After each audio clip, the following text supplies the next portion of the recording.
નમસ્તે વિદ્યાર્થી મિત્રો, ગુડ મોર્નિંગ।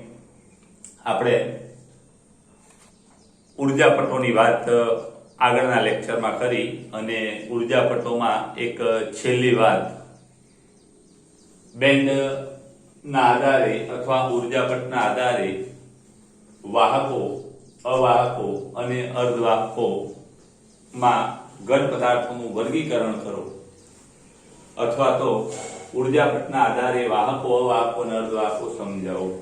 તો ખાસ યાદ રાખજો, પહેલા આપણે વાહકોની વાત કરીએ તો વાહક પદાર્થો માટેના ઉર્જા પટો આકૃતિ 1a અને આકૃતિ 1b માં દર્શાવેલા છે। આપણી પાસે એવા વાહકો હોય કે જેમાં વેલેન્સ બેન્ડ છે એ અંશતઃ ખાલી હોય અને કંડક્શન બેન્ડ છે એ અંશતઃ ભરાયેલો હોય, અથવા એવા પણ વાહકો હોય કે જેમના EC ના મૂલ્ય કરતા EV ના મૂલ્ય કરતા EC નું મૂલ્ય નાનું હોય અને EV કરતા EC નું મૂલ્ય નાનું હોય ત્યારે વેલેન્સ બેન્ડ અને કંડક્શન બેન્ડ એકબીજામાં વ્યાપ્ત એટલે કે ભળી ગયેલા હોય। જ્યારે વેલેન્સ બેન્ડ અને કંડક્શન બેન્ડ એકબીજામાં ભળી ગયેલા હોય ત્યારે કંડક્શન બેન્ડના ખાલી ઉર્જા સ્તરોમાં સહેલાઈથી ઇલેક્ટ્રોન ગતિ કરી શકશે અને માટેમાં વિદ્યુતના વહનમાં મોટી સંખ્યામાં મુક્ત ઇલેક્ટ્રોન મળી શકશે અને માટે આ વિદ્યુતના કેવા તો કે એની વિદ્યુત વાહકતા ઊંચી, અવરોધકતા ઓછી એટલે વિદ્યુતના સુવાહકો। હવે એવા જે સુવાહકો છે અથવા ધાતુઓ છે કેટલીક કે જેમાં વેલેન્સ બેન્ડ અંશતઃ ખાલી હોય અને કંડક્શન બેન્ડ અંશતઃ ભરાયેલો હોય, તો વેલેન્સ બેન્ડમાં જે નીચેના ઉર્જા સ્તરો જે ભરાયેલા છે એમાંથી ઇલેક્ટ્રોન આ વેલેન્સ બેન્ડના ખાલી ઉર્જા સ્તરોમાં ગતિ કરી શકે છે અને જે ઇલેક્ટ્રોન ગતિ કરી શકે એ વિદ્યુતના વહનમાં ભાગ લે। મતલબ કે આવા ઇલેક્ટ્રોન છે વિદ્યુતના વહનમાં ભાગ લે અને વિદ્યુતના કેવા તો કે સુવાહક। અહીંયા પણ આપણે એ વાત કરી શકીએ કે આ કંડક્શન બેન્ડમાં જે અંશતઃ ભરાયેલો છે એ સહેલાઈથી ખાલી કંડક્શન બેન્ડના ઉર્જા સ્તરમાં વિદ્યુતના વહનમાં ભાગ લઈ શકે। આમ આવા જે પદાર્થો છે કે જેમાં વેલેન્સ બેન્ડ અંશતઃ ખાલી હોય, કંડક્શન બેન્ડ અંશતઃ ભરાયેલો હોય અથવા કંડક્શન બેન્ડ અને વેલેન્સ બેન્ડ એકબીજા પર વ્યાપ્ત હોય તેવા પદાર્થોને વાહકો કહેવામાં આવે છે। વિદ્યુત અવરોધકતા એની ઓછી હોય છે। એના પછી આકૃતિ આપણી આકૃતિ 2 છે અવાહકો। તો અવાહકો કોને કહેવાય? તો કેટલાક પદાર્થો એવા છે કે જેમાં વેલેન્સ બેન્ડનું સૌથી ઉપરનું સ્તર EV અને કંડક્શન બેન્ડનું સૌથી નીચેનું સ્તર EC એટલે કે EV અને EC વચ્ચે ઉર્જાનો તફાવત અથવા ઉર્જાપટ અંતરાલ એ જે છે એ 3 ઇલેક્ટ્રોન વોલ્ટ કરતા મોટો હોય અથવા ખૂબ મોટો હોય અને આવા જે પદાર્થો છે એમાં ઇલેક્ટ્રોન છે એ વેલેન્સ બેન્ડમાંથી કંડક્શન બેન્ડમાં ઉર્જા મેળવી જઈ શકતા નથી અને માટે વિદ્યુતનું વહન થઈ શકતું નથી અથવા ઇલેક્ટ્રોન વિદ્યુતના વહનમાં ભાગ લઈ શકતા નથી અને માટે આવા પદાર્થોને અવાહકો કહેવામાં આવે છે। ખાસ યાદ રાખજો, અવાહક પદાર્થો માટે જે બેન્ડ ગેપ ઉર્જા છે એ 3 ઇલેક્ટ્રોન વોલ્ટ કરતા વધુ હોય। ડાયમંડ છે એ અવાહક છે, એની ઉર્જા 3 eV કરતા વધુ છે બેન્ડ ગેપ ઉર્જા। અને છેલ્લી આપણે વાત કરીએ અર્ધવાહકો। તો અર્ધવાહકો આકૃતિ 3 માં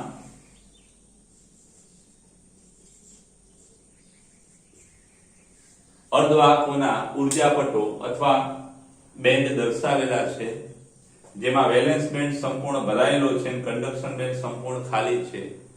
આ પરિસ્થિતિ મિત્રો 0 કેલ્વિન તાપમાને છે, પણ વેલેન્સ બેન્ડ અને કંડક્શન બેન્ડ વચ્ચે કંઈક અંતરાલ છે EG પણ આ વેલેન્સ બેન્ડ અને કંડક્શન EV અને EC વચ્ચેનો જે અંતરાલ છે અથવા વચ્ચેની જે ઉર્જા ગેપ છે, જેને બેન્ડ ગેપ કહેવામાં આવે છે, એનું મૂલ્ય આ અવાહકો કરતા ઓછું હોય છે, એટલે કે 3 ઇલેક્ટ્રોન વોલ્ટ કરતા નાનું હોય છે.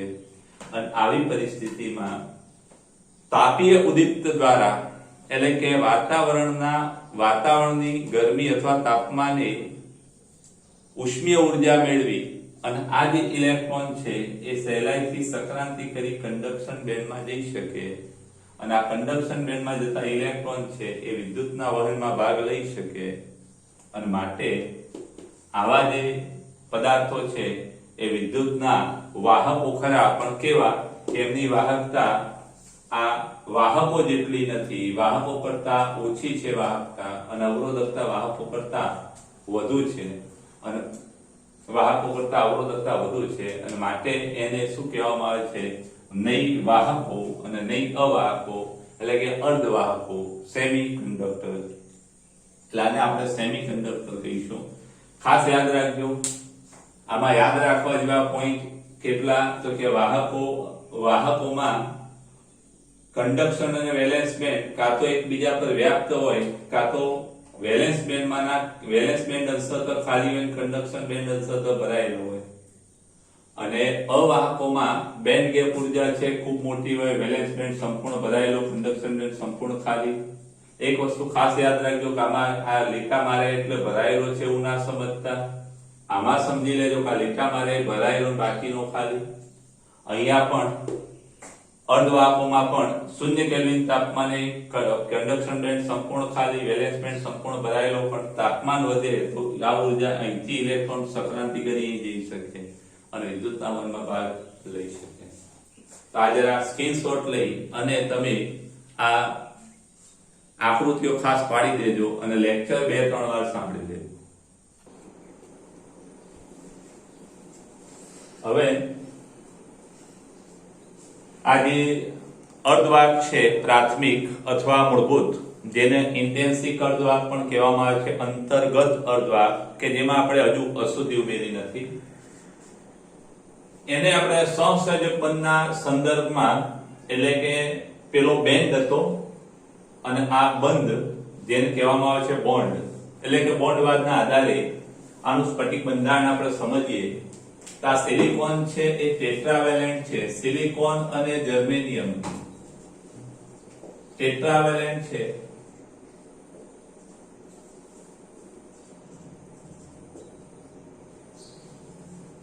અને ડાયમંડ પ્રકારનું સ્ફટિક લેટિસ ધરાવે છે.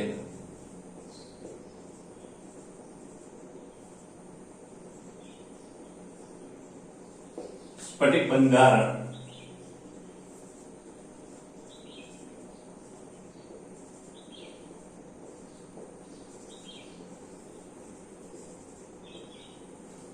આ બાબત સમજવા માટે પહેલા આપણે એની ઇલેક્ટ્રોન સંરચના સમજવી જરૂરી છે. આપણે સિલિકોન નું ખાસ ઉદાહરણ લઈશું. તો સિલિકોન નું જે ઇલેક્ટ્રોન બંધારણ છે એ આવું છે કે 1s2 2s2 2p6 3s2 અને 3p2. આમાં ખાસ ધ્યાન રાખજો કે આ K કવચ 1s2 જેના આપણે K કવચ કહીએ છીએ, આ L અને આ M. પરમાણુ મુખ્ય ક્વોન્ટમ અંકની વાત કરીએ તો n બરાબર 1, n બરાબર 2 અને n બરાબર 3. જર્મેનિયમમાં n બરાબર 4 માં 4 ઇલેક્ટ્રોન છેલ્લી કક્ષાના હોય, n બરાબર 4 માં. તો ખાસ ધ્યાન રાખજો કે સિલિકોનમાં K અને L કવચ, એટલે કે પહેલી અને બીજી કક્ષાઓ સંપૂર્ણ ભરાયેલી છે, જ્યારે ત્રીજી કક્ષા M કે જેમાં 3s2 3p2 એટલે કે 4 ઇલેક્ટ્રોન વેલેન્સ છે, અથવા 4 ઇલેક્ટ્રોન જે વેલેન્સ ઇલેક્ટ્રોન છે, અને છેલ્લી કક્ષામાં 4 ઇલેક્ટ્રોન હોવાથી એને ટેટ્રાવેલેન્ટ કહેવામાં આવે છે. હવે આવા 4 વેલેન્સ ઇલેક્ટ્રોન ધરાવતો સિલિકોનનો જે પરમાણુ છે, એ સિલિકોનનો પરમાણુ જ્યારે સ્ફટિક રચના કરે અથવા આવા સિલિકોનનો ઘણા બધા પરમાણુઓ ભેગા થઈ અને સિલિકોનનો પદાર્થ અથવા સ્ફટિક બનાવે ત્યારે સિલિકોનના 4 વેલેન્સ ઇલેક્ટ્રોન છે. આ સિલિકોનના 4 વેલેન્સ ઇલેક્ટ્રોન, ખાસ ધ્યાન રાખજો, અહીંયા હું એક આકૃતિ બીજી દોરું છું, સિલિકોન +4 અને એના 4 વેલેન્સ ઇલેક્ટ્રોન છે છેલ્લી કક્ષાના. આ સિલિકોનના 4 વેલેન્સ ઇલેક્ટ્રોન આવા સિલિકોનના 4 પડોશી સિલિકોન પરમાણુઓના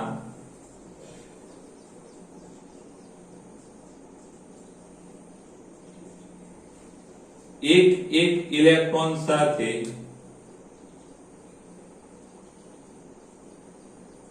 ભાગીદારી કરી અને કેવા બંધ બનાવશે? તો કે કોવેલેન્ટ બોન્ડ અથવા એને કહેવાય સહસંયોજક બંધ બનાવશે. એટલે આ સિલિકોનનો પરમાણુ છે એના 4 વેલેન્સ ઇલેક્ટ્રોન છે એ એની પડોશમાં અથવા નજીકના 4 સિલિકોન પરમાણુઓ સાથે એક ઇલેક્ટ્રોનની ભાગીદારી કરી અને સહસંયોજક બંધ બનાવશે. કેમિસ્ટ્રીમાં તમે ભણ્યા હશો કે ઇલેક્ટ્રોનની ભાગીદારીથી બનતા બંધ એટલે સહસંયોજક બંધ કહેવાય, એટલે કે કોવેલેન્ટ બોન્ડ અથવા તેને વેલેન્સ બંધ પણ કહેવામાં આવે છે. કોવેલેન્ટ બોન્ડ અથવા વેલેન્સ બંધથી જોડાય છે. હવે આકૃતિની આપણે વાત કરીએ તો આકૃતિમાં દ્વિપરિમાણિક રચના દર્શાવેલી છે, જેમાં +4 એ સિલિકોનના અથવા તો જર્મેનિયમના પરમાણુ છે અને આ ત્રુટક રેખા દર્શાવેલી છે એ સહસંયોજક બંધ છે અને કાળા ટપકા છે એ બંધમાં રહેલા ઇલેક્ટ્રોન છે. હવે આ જે બંધમાં રહેલા ઇલેક્ટ્રોન છે, કોવેલેન્ટ બોન્ડમાં રહેલા ઇલેક્ટ્રોન છે, એ જે પરમાણુઓ સાથે જોડાયેલા છે એની વચ્ચે આગળ પાછળ દોલનો કરતા હોય છે અને આગળ પાછળ દોલનો કરી અને આ બંને પરમાણુઓને શું કરે છે તો કે એકબીજા સાથે જોડે છે. એટલે આ ઇલેક્ટ્રોન આગળ પાછળ દોલનો કરી અને આ પરમાણુઓને એકબીજા સાથે જોડે છે. હવે એક વાત ખાસ યાદ રાખજો, આકૃતિમાં જે પરિસ્થિતિ દર્શાવેલી છે એ આદર્શ પરિસ્થિતિ છે. આદર્શ પરિસ્થિતિ એટલે ખાસ યાદ રાખજો કે બધા જ ઇલેક્ટ્રોન, કારણ કે 4 વેલેન્સ ઇલેક્ટ્રોન હોય અને 4 બંધ હોય અને 4 બંધમાં 4 ઇલેક્ટ્રોન વપરાઈ જાય એટલે એની પાસે કોઈ વધારાનો ઇલેક્ટ્રોન હોય નહીં. એટલે બધા જ સિલિકોન પરમાણુઓના જે વેલેન્સ ઇલેક્ટ્રોન છે એ કોવેલેન્ટ બંધમાં બંધિત છે, કોઈ મુક્ત નથી. એટલે હાલ જે આપણી પરિસ્થિતિ છે એ આદર્શ છે. આદર્શ એટલે 0 કેલ્વિન તાપમાન. આ 0 કેલ્વિન તાપમાનની સ્થિતિ દર્શાવેલી છે, જેને આદર્શ પરિસ્થિતિ કહેવાય, કે જેમાં બધા જ ઇલેક્ટ્રોન કોવેલેન્ટ બંધમાં જકડાયેલા છે, બંધિત છે, કોઈ ઇલેક્ટ્રોન મુક્ત નથી. અને કોઈ ઇલેક્ટ્રોન મુક્ત ના હોય તો આ જે સ્ફટિક છે એ વિદ્યુતનો સુવાહક ના હોય પણ વિદ્યુતનો અવાહક હોય, એમાં વિદ્યુતનું વહન થઈ શકે નહીં. એટલે નિરપેક્ષ શૂન્ય તાપમાન અથવા 0 કેલ્વિન તાપમાને સિલિકોન કે જર્મેનિયમ અર્ધવાહકો છે એ વિદ્યુતના અવાહકો હોય છે. ઘણી વખત એવો પણ પ્રશ્ન પૂછાય કે નિરપેક્ષ શૂન્ય તાપમાને સિલિકોન કે જર્મેનિયમ અર્ધવાહકો એ વિદ્યુતના અવાહક છે, સમજાવો. તો તમારે આ બાબત ખાસ યાદ રાખજો. અહીંયા k કવચ માટે n બરાબર 1 હોય, ખાસ યાદ રાખજો. 1:n બરાબર 1. આકૃતિ જરા ખાસ પાડી દેજો. અને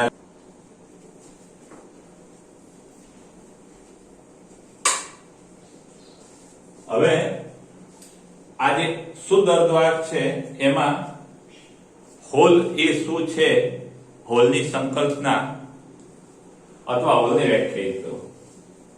તો આપણે વાત કરી કે નિરપેક્ષ શૂન્ય તાપમાને સિલિકોન કે જર્મેનિયમ અર્ધવાહકમાં બધા જ ઇલેક્ટ્રોન છે, વેલેન્સ ઇલેક્ટ્રોન છે એ કોવેલેન્ટ બોન્ડમાં અથવા વેલેન્સ બંધમાં જકડાયેલા હોય છે. હવે આ 0 કેલ્વિન તાપમાનની જગ્યાએ જો એની ઉષ્મા ઉર્જા વધારવામાં આવે, ઓરડાના તાપમાને અથવા ઉષ્મા ઉર્જા વધારવામાં આવે તો આ સહસંયોજક બંધમાં રહેલા જે ઇલેક્ટ્રોન છે એ ઇલેક્ટ્રોનની જે બંધન ઉર્જા છે એ બંધન ઉર્જા કરતા ઉષ્મીય ઉર્જા વધી જાય ત્યારે આમાંના કેટલાક સહસંયોજક બંધમાંથી ઇલેક્ટ્રોન છે એ મુક્ત થાય અને ઉષ્મીય ઉર્જાના કારણે જે ઇલેક્ટ્રોન મુક્ત થાય ઉષ્મીય ઉર્જા ના કારણે મુક્ત થયેલો ઇલેક્ટ્રોન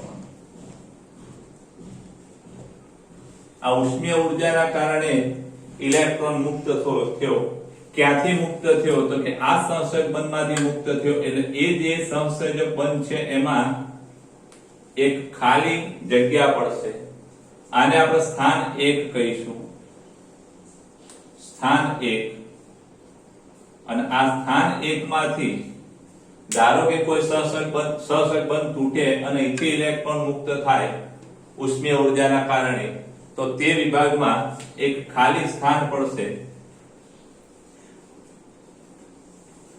અને આ જે ખાલી સ્થાન છે એ ખાલી સ્થાન એટલે શું તો આપણે એમ કહી શકીએ કે આ એક ખાલી સ્થાન છે ત્યાં એક ઇલેક્ટ્રોનની ઉણપ છે હવે આ જે મુક્ત થયેલો ઇલેક્ટ્રોન છે એ વિદ્યુતના વહનમાં ભાગ લેશે અથવા મુક્ત ઇલેક્ટ્રોનની જેમ વધશે અથવા વિદ્યુતના વહનમાં ભાગ લેશે અને જે સહસંયોજક બંધમાંથી આ ઇલેક્ટ્રોન મુક્ત થાય છે એ સહસંયોજક બંધમાં એક ખાલી સ્થાન પડે છે અને ત્યાં ઇલેક્ટ્રોનની ઉણપ વર્તાય છે હવે આ જે ખાલી સ્થાન છે એમાંથી એક એકમ ઋણ વિદ્યુતભાર મુક્ત થાય છે એક એકમ ઋણ વિદ્યુતભાર એને આપણે ઇલેક્ટ્રોનના વિદ્યુતભારને -q કહીએ એટલે કે -q ઇલેક્ટ્રોન મુક્ત થયો હવે આમાંથી -q ઇલેક્ટ્રોન મુક્ત થાય તો આપણે એમ કહી શકીએ કે આ જે હોલ છે એ +q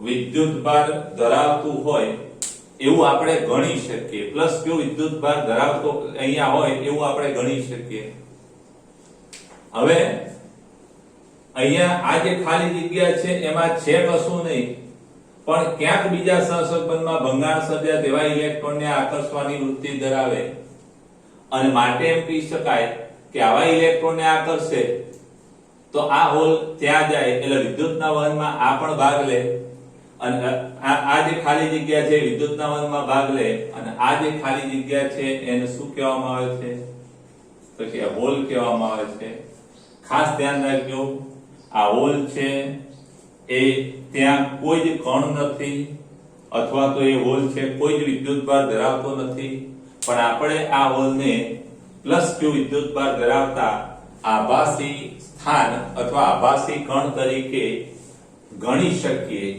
એટલે કે ત્યાં એવું ગણી શકાય કે આ ત્યાં આભાસી ધન વિદ્યુતભાર છે હકીકતમાં ત્યાં કોઈ જ વિદ્યુતભાર નથી કોઈ જ કણ પણ નથી અને આને હોલ કહેવામાં આવે છે હવે ખાસ યાદ રાખજો કે 0 કેલ્વિન તાપમાને કોઈ હોલ પણ નહોતો કોઈ ઇલેક્ટ્રોન પણ નહોતો અને માટે આપણે એમ કહી શકીએ કે જેમ તાપમાન વધે તાપમાનના કારણે વાતાવરણમાંથી ઉષ્મીય ઉર્જા ઇલેક્ટ્રોન મેળવે અને એની બંધન ઉર્જા કરતા ઉર્જા વધે એટલે ઇલેક્ટ્રોન આનું શું થાય જે પરમાણુઓનું તો કે સ્ફટિકની અંદર પરમાણુઓનું આયનીકરણ થાય અને આ જે મુક્ત થયેલા ઇલેક્ટ્રોન છે જેટલા ઇલેક્ટ્રોન મુક્ત થાય એટલા હોલ બને અહીંયા એક ઇલેક્ટ્રોન મુક્ત થયો તો એક હોલ બન્યો બીજો કોઈ સહસંયોજક બંધ તૂટે તો બે ઇલેક્ટ્રોન અને બે હોલ બને એટલે આપણે એમ કહી શકીએ કે આ અંતર્ગત અથવા તો શુદ્ધ અર્ધવાહકમાં આપણે કોઈ અશુદ્ધિ ઉમેરી નથી શુદ્ધ અથવા અંતર્ગત અર્ધવાહકમાં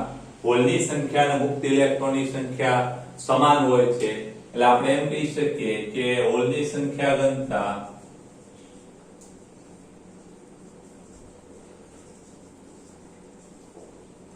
એની હોય અને NH અને મુક્ત ઇલેક્ટ્રોન સંખ્યા ઘનતા એની હોય એટલે એકમ કદમાં મુક્ત ઇલેક્ટ્રોન એની અને એકમ કદમાં હોલ છે એ NH હોય તો આપણે એમ કહી શકીએ કે એની અને NH શુદ્ધ અર્ધવાહક માટે સમાન હોય છે અને એને શું કહેવામાં આવે છે Ni ni એ બીજું કઈ નહીં ઇલેક્ટ્રોન હોલના જોડકાઓની સંખ્યા ઘનતા કહેવામાં આવે છે અને એ જોડકાઓની સંખ્યા ઘનતા માટે એક શબ્દ વપરાય છે ઇન્ટેન્સિક સંખ્યા ઘનતા. ni એ શું છે તો ઇન્ટેન્સિક.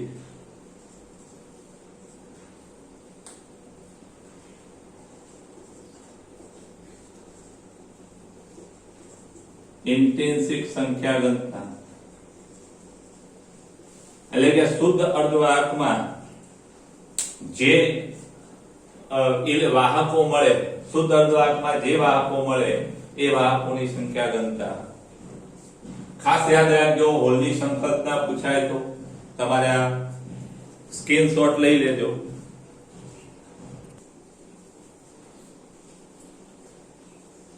હવે આપણે જે શુદ્ધ અર્ધવાહકની વાત કરીએ છીએ, આ શુદ્ધ અર્ધવાહકમાં વિદ્યુતનું વહન કઈ રીતે થાય છે સમજાવો, અથવા તો આપણે જે હોલની સંકલ્પના કરી એ હોલ જે છે એનું મહત્વ શું છે આમાં, જ્યાં કશું જ નથી, જ્યાં વિદ્યુતભાર પણ નથી, છતાં એનું મહત્વ શું. તો જરા ખાસ ધ્યાન રાખજો કે અહીંયા આકૃતિમાં સ્થાન 1 માં હોલ છે. હવે ધારો કે આ સ્થાન 2 માં નો ઇલેક્ટ્રોન છે એ કૂદીને સ્થાન 1 ના હોલમાં જાય છે. સ્થાન 2 નો ઇલેક્ટ્રોન કૂદીને સ્થાન 1 ના હોલમાં જાય એટલે કે એ સહસંયોજક બંધ છે એ એના હોલને પૂરી દે અને સ્થાન 2 માં એક ઇલેક્ટ્રોનની ખાલી જગ્યા પડે. એટલે કે સ્થાન 2 માં એક હોલ રચાય. અહીં ખાસ ધ્યાન રાખજો મિત્રો કે આ ઇલેક્ટ્રોન કૂદકો મારી અને સ્થાન 2 માંથી 1 માં જાય એટલે ઇલેક્ટ્રોનની ગતિ, એટલે કે ઇલેક્ટ્રોન છે સ્થાન 2 થી 1 તરફ ગતિ કરે ત્યારે એમ કહી શકીએ કે આ જે હોલ છે એ શરૂઆતમાં સ્થાન 1 માં હતું, એ કૂદીને ક્યાં આવ્યો છે તો કે સ્થાન 2 માં આવ્યો છે. આ હોલની ગતિ છે. એટલે આપણે એમ કહી શકીએ આ જે શુદ્ધ અર્ધવાહક છે એમાં આવા હોલની ગતિના કારણે પણ વિદ્યુતનું વહન થાય છે. ખાસ ધ્યાન રાખજો કે જે ઉષ્મીય ઉર્જાના કારણે મુક્ત ઇલેક્ટ્રોન થયેલા છે, ઉષ્મીય ઉર્જાના કારણે જે મુક્ત ઇલેક્ટ્રોન થયેલા છે એ ઇલેક્ટ્રોન આવા હોલમાં આવતા નથી અને માટે એમ કહી શકીએ કે આ ઉષ્મીય ઉર્જાના કારણે મુક્ત ઇલેક્ટ્રોનના કારણે ગતિ, ઉષ્મીય ઉર્જા ના લીધે મુક્ત થયેલા ઇલેક્ટ્રોન ની ગતિનો પ્રવાહ જે I થશે. અને બીજી ગતિ કઈ કે હોલની ગતિના કારણે રચાતો પ્રવાહ.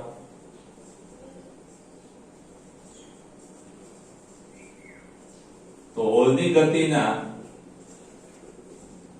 કારણે રચાતો પ્રવાહ જેને આપણે IH કહીશું. હવે ખાસ ધ્યાન રાખજો, અહીંયા માનો કે અહીંયા બેટરીનો ધન ધ્રુવ રાખ્યો હોય, સપોઝ અહીંયા બેટરીનો ધન ધ્રુવ રાખેલો છે આ બાજુ અને સ્ફટિકના આ બાજુ બેટરીનો ઋણ ધ્રુવ રાખેલો છે, તો મુક્ત ઇલેક્ટ્રોન છે એ ઋણથી ધન ધ્રુવ તરફ જતા હશે એટલે પ્રવાહ એના કારણે IE આ દિશામાં રચાશે. બીજી વાત કે આ બંધિત ઇલેક્ટ્રોન આમ જાય છે એટલે કે હોલની ગતિ કઈ બાજુ થાય કે હોલ છે એ ધનથી ઋણ તરફ ગતિ કરે છે. ધનથી ઋણ એટલે ક્ષેત્રની દિશામાં, ઇલેક્ટ્રોન ક્ષેત્રની વિરુદ્ધ દિશામાં, એટલે એનો પ્રવાહ પણ આ દિશામાં, હોલની ગતિનો પ્રવાહ પણ આ દિશામાં. એટલે આપણે એમ કહી શકીએ કે અહીંયા બંને પ્રવાહોની દિશા એક જ છે અને માટે શુદ્ધ અર્ધવાહકમાં કુલ પ્રવાહ કેટલો તો કે કુલ પ્રવાહ I બરાબર શું થાય તો I ઇલેક્ટ્રોન અને વત્તા I હોલ, હોલ પ્રવાહ અને ઇલેક્ટ્રોન પ્રવાહના સરવાળા જેટલો કુલ પ્રવાહ થાય. ખાસ ધ્યાન રાખજો આ શુદ્ધ અર્ધવાહકમાં વિદ્યુતનું વહન મુક્ત ઇલેક્ટ્રોન અને હોલ બંનેના કારણે થતું હોય છે અને શુદ્ધ અર્ધવાહકમાં જેટલો ઇલેક્ટ્રોનના કારણે પ્રવાહ રચાય એટલે જેટલા ઇલેક્ટ્રોન હોય એટલા જ હોલ હોય છે.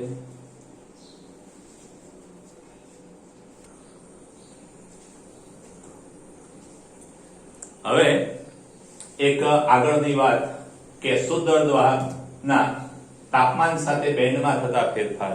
તો આપણો જે શુદ્ધ અર્ધવાહક છે સિલિકોન ને જર્મેનિયમ કે જેની બેન્ડ ગેપ ઉર્જા સિલિકોન માટે 1.1 ઇલેક્ટ્રોન વોલ્ટ અને જર્મેનિયમ માટે 0.72 ઇલેક્ટ્રોન વોલ્ટ છે.